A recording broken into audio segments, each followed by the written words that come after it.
को कैसे पहचाने और उसका हमारे शरीर पर क्या प्रभाव देखने को मिल सकता है? बहुत अच्छा प्रश्न है। देखिए, आयुर्वेद में कहा गया है, आयुर्वेद एक ऐसी चिकित्सा पद्धति है, भारतीय चिकित्सा पद्धति है, जो किसी भी सैकड़ों नीचे से लेके ऊपर तक कोई भी त्वचागत तंत्र, आभ्यंतर, बाह्य, मस्तिष्क, हार्ट, बीपी, लंग्स, कोई भी डिसीज है, वो सब जो है इसमें आयुर्वेद में वर्णित है। आयुर्वेद में कहा गया है, ये श्लोक मैं बता रहा हूँ, स्वास्थ्य से स्वास्थ्य रक्षण आतुरस्य रोग विमोक्षण च। तो स्वस्थ व्यक्ति को स्वस्थ बनाए रखना, आयुर्वेद का प्रथम प्रयोजन है स्वस्थ व्यक्ति को स्वस्थ बनाए रखना, और दूसरा प्रयोजन है स्वस्थ जो अस्वस्थ है उसको ठीक करना। तो ये मस्तिष्क को अगर हम स्वस्थ, आयुर्वेद का यही कहना है कि अगर हम मस्तिष्क को स्वस्थ बनाए रखेंगे तो हमारे शरीर में कोई रोग उत्पन्न होने ही नहीं पाएगा। अगर वो रोग उत्पन्न हो जाता है तो वो सारे रोग हम जो है आयुर्वेद के द्वारा, आयुर्वेद में ऐसे ऐसे ग्रंथ हैं, ऐसी ऐसी रचनाएं हैं, ऐसे ऐसे इसके बारे में विस्तार से लिखा है, मस्तिष्क के बारे में, हार्ट के बारे में, लीवर, किडनी, इंटेस्टाइन, स्किन, बालों से रिलेटेड, इवन जो है जो भावनाएं आदमी के अंदर वो डेवलप हो रही, वो सब के बारे में आयुर्वेद में वर्णित है कि उन सब उसके प्रभाव बताते हैं कि कैसे कैसे जो है इनसे इनको रिकवरी की जा सकती है। ये सारी चीजें इसमें बिल्कुल, बहुत अच्छी बात आपने बताई है। और बिल्कुल अगर हम देखते हैं कि हमारे जो प्राचीन भारतीय जो चिकित्सा पद्धति है आयुर्वेद, जिसके द्वारा आपने कहा तमाम रोगों का उपचार किया जा रहा है और किया जा चुका है, मतलब बहुत सारे रोगों का उपचार हुआ है।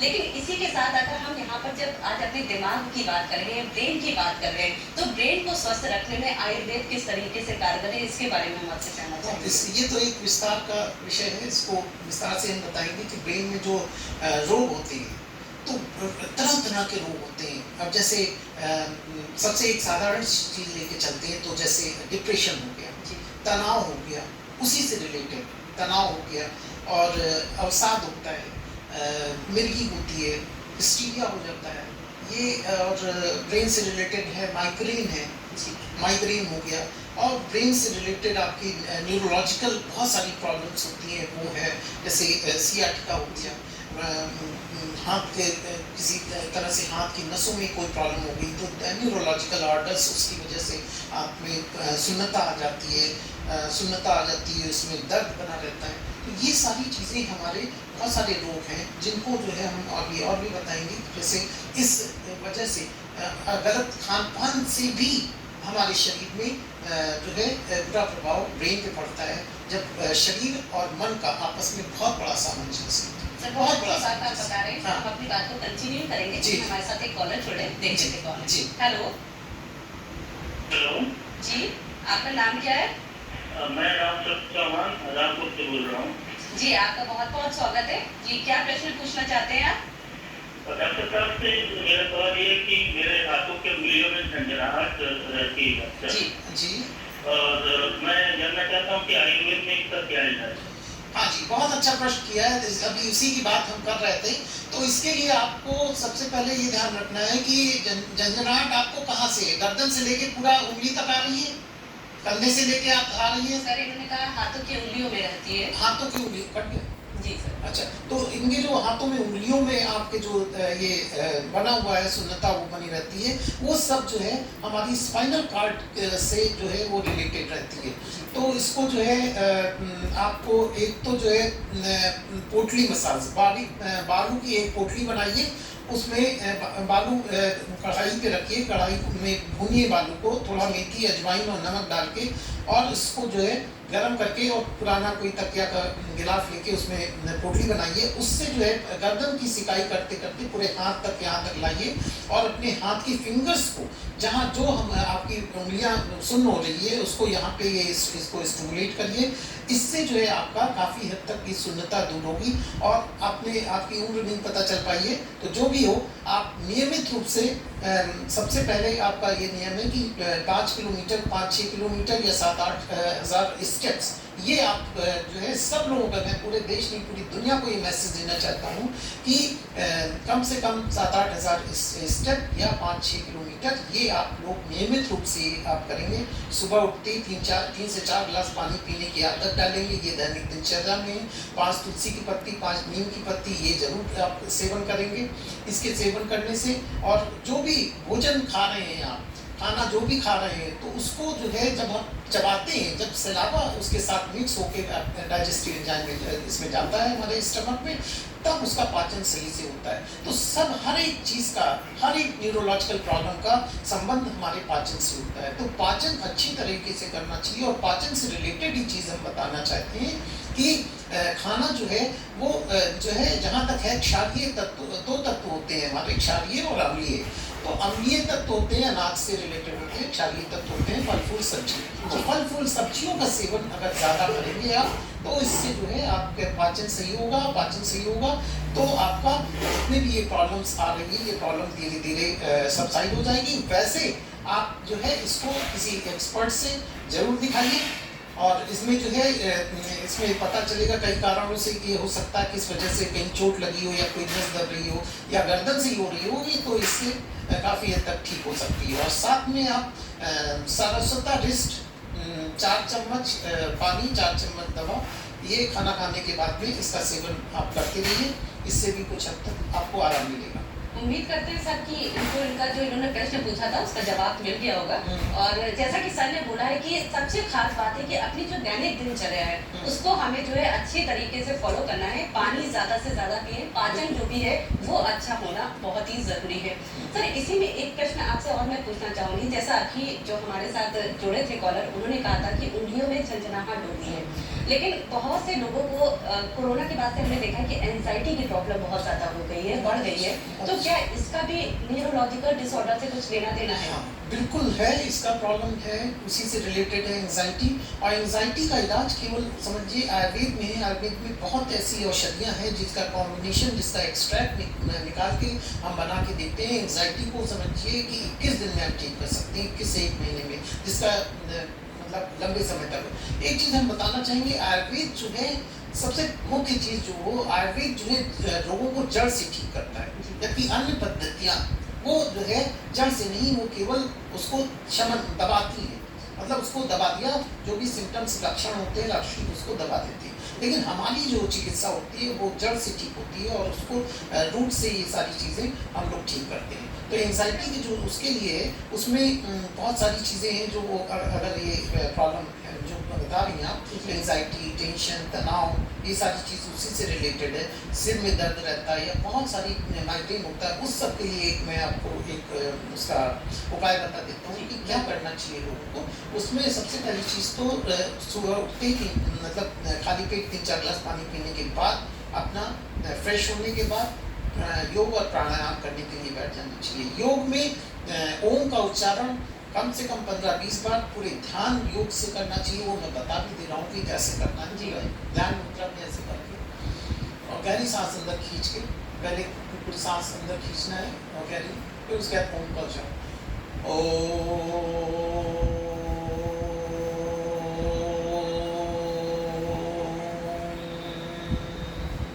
ये 5 से 10 बार कम से कम, और ओम को यहाँ से ऊपर ऐसे ले जाइए। इससे पूरा ब्रेन का रिलैक्सेशन होता है, और ये एक मेडिटेशन का एक पॉइंट है। ये हमारे श्रोता दर्शकगण अगर ये सारी चीज़ें अगर कर लें तो आधी बीमारी तो उनकी तुरंत दूर हो जाएगी, जिसको सिर में दर्द होता है या माइग्रेन होता है या किसी तरह की कोई समस्या आती है, एंजाइटी की समस्या है। और रोज़ रात में सोने से पहले सिर में अच्छे से तेल जो है वो ठोक के, चाहे किसी चीज़ का तेल, सरसों का तेल हो, तिल का तेल है, बादाम, कोई भी तेल जो है सिर में ठोक के खूब अच्छे से मसाज करके। इंसोमिया की प्रॉब्लम भी बहुत आती है। इंसोमिया की प्रॉब्लम के बारे में मैं बताना चाहूँगा कि इंसोमिया के जो रोगी हैं वो रात में तेल का जरूर ठोके, और पंजे का, पैर के पंजे का मसाज खूब अच्छे से जो है अच्छे से वो करके 15-20 मिनट अच्छे से, चाहे एक दूसरे हस्बैंड वाइफ का करे या माँ बेटे का करे, बेटे माँ का करे, सब लोग आपस में एक्सचेंज करके ये एक रिलैक्सेशन थेरेपी हमने बनाई है, जिसके लिए मुझे स्टेट और नेशनल अवार्ड मिला है। इस रिलैक्सेशन थेरेपी के माध्यम से मैंने ऐसे ऐसे क्रॉनिक से क्रॉनिक रोग जो है ठीक किए, एंग्जाइटी के, पेन मैनेजमेंट। जैसा आपने बताया कि मतलब ये सारी चीजें जो आपने कहा कि करना बहुत ही जरूरी है, हाँ। तो योग को हम जितना ज्यादा अपनाएं, ओम का उच्चारण करेंगे उतना ज्यादा अच्छा रहेगा। हाँ। सर हमारे साथ एक कॉलर जुड़ रहे हैं, देख लेते हैं कॉल। हेलो जी, आपका स्वागत है। जी स्वाति, आप क्या प्रश्न पूछना चाहते हैं हमारे एक्सपर्ट से? मैं प्रश्न पूछना चाहती हूँ कि जो कई बार ऐसा होता है कि याददाश्त कमजोर होने लगती है, तो क्या इन्हीं की वजह से होता है, माइग्रेन की वजह से? कितनी उम्र कितनी? आपकी उम्र कितनी होगी स्वाति? मेरी उम्र 30 वर्ष। आप अभी बहुत छोटी हैं, अभी आप समझिए क्या बता रही हैं इनको? सर इनको कह रहे हैं कि याददाश्त जो है वो याददाश्त माइग्रेन का दर्द बहुत ज्यादा होता है, तो उसकी हाँ। वजह से कोई बहुत सारी चीजें माइग्रेन का के लिए हम लोग कुछ मेडिकेशन हम बता रहे हैं, वो तो आप करिए। जो चीज़ें अभी हमने बताई वो आपने अगर ध्यान से सुनी हो तो ठीक है, नहीं तो सिर में तेल लगाना डेली का काम आपको है। और अगर बाजार से षडबिंदु तेल मिलता है, रोज जो है नाक में 4 बूंद, वैसे तो किसी एक्सपर्ट के उसमें अगर आप करवाएंगे तो ज़्यादा अच्छा होगा, तो लेकिन वैसे 4 बूंद तेल इधर, 4 बूंद इधर तेल डाल के, और सुबह के टाइम खाली पेट और आधा गिलास गर्म पानी में नमक रखेंगे, गर्म पानी, और उससे 100 तक गिनती गिनके उठ जाएंगे और उसके बाद उससे गरारा करेंगे, ठीक है। तो इससे जो है नाक जो पैसेज होता है वो ब्रेन से रिलेटेड होता है, आँख से रिलेटेड होता है, तो ये इतना नस्य करने से बहुत फायदा मिलेगा। और दूसरी चीज़ सारस्वता रिस्ट और पथ्या रिस्ट, नोट कर लीजिए आप, सारस्वता रिस्ट, पथ्या रिस्ट 4-4 चम्मच दोनों मिला के 8 चम्मच पानी मिलाइए, खाना खाने के बाद में इसका सेवन करिए, और अपना ध्यान ओम रेगुलर करना है, और अनुलोम विलोम भी करिए और कपालभाति भी करिए। और दूसरा, अपने मन में पॉजिटिविटी लाइए। आप कभी भी नकारात्मक सोच, पूरी देश को, पूरी दुनिया को मैं बताना चाहता हूँ कि कभी भी नकारात्मक सोच अगर आ भी रही है तो शांत होकर बिल्कुल ओम का उच्चारण करिए और ध्यान करिए, और उसके बाद उस जो नकारात्मक सोच है उसको दूर करने की कोशिश करिए। आपको कोई रोग नहीं आएगा, और ये विद इन नो टाइम, 1 हफ्ते के अंदर अगर आप ये प्रैक्टिस कर लेंगी तो पॉजिटिविटी आपके अंदर आ जाएगी। आप जो भी समस्या है वो एक कागज पेन लीजिए, उसको लिखिए, ठीक है, रोज लिखिए कि ये हमारी ये समस्या, ये समस्या, ये समस्या। आप नेक्स्ट डे बताइए कि कितना आराम हुआ, फिर इस तरह करते रहिए, आपको 1 हफ्ते के अंदर आपकी सारी समस्या दूर हो जाएगी। स्वाति जी, उम्मीद करती हूँ कि आपको आपके प्रश्न का जवाब भी मिला होगा, और सारे इतने सारे टिप्स दिए हैं, आप उन टिप्स को जरूर फॉलो करिए। फिलहाल तो सर अगर हम बात करते हैं कुछ ऐसी डिसीज की, अगर हम बात कर लें जैसे शुगर पेशेंट हुए या ब्लड प्रेशर वाले जो मरीज होते हैं, उनके लिए अगर हम बात करते हैं न्यूरोलॉजिकल डिसऑर्डर, वो कितना जो है हार्मफुल है, इसके बारे में हम आपसे जानना चाहेंगे। इसका तो मैं एग्जाम्पल बताऊंगा कि डायबिटीज और ब्लड प्रेशर को जो नज़रअंदाज करता है उसके साथ क्या होता है, ये समझिए कि सीधा ब्रेन हैमरेज होता है जी। ये हमारे जितने भी दर्शकगण हैं वो मैं बहुत उपयोगी बात ये इन्होंने प्रश्न किया है, उसके बारे में बताना चाहेंगे कि डायबिटीज़ अगर डायग्नोस हुई है तो कोई ज़रूरी नहीं है आपको तुरंत टैबलेट लेने की, अंग्रेजी दवा। आप सब चीज़ें हमारे किचन में उपलब्ध है, बहुत सारी चीज़ें जो टिप्स मैं अभी बताने जा रहा हूँ। किचन में मसाले हैं, किचन में कई चीज़ें हैं, और सबसे पहले आपको आयुर्वेद, जो हमारी प्रथम भारतीय चिकित्सा पद्धति हमारी आयुर्वेद की जो है वो भारत की आयुर्वेद है, तो उसको पहले अगर आप स्टार्ट करती हैं तो उससे जो है हानिकारक दवाओं के इस्तेमाल से तो हमें अपने शरीर को बचाना है। यही मेरा मिशन है, देश में पूरी दुनिया को जो है मैं चाहता हूँ सब लोग नेचुरली स्वस्थ बने रहें। आज ये हमारा जो मैसेज है ये यूट्यूब और सबके माध्यम से पूरी दुनिया में जा रहा है, ये इसकी मुझे बहुत खुशी हुई कि हमारे सारे लोग जो सुन रहे हैं, तो मैं कुछ टिप्स इसकी डायबिटीज़ और ब्लड प्रेशर के बारे में बताना चाहेंगे। तो जो डायबिटीज़, जैसे डायबिटीज़ आपकी डायग्नोस हुई 140 के जैसे ऊपर बताया कि हाँ फास्टिंग इतनी आ रही है, आप तुरंत 2 चम्मच मेथी रात में भिगोइए, उसमें 2 तेजपात डाल दीजिए, उसका पानी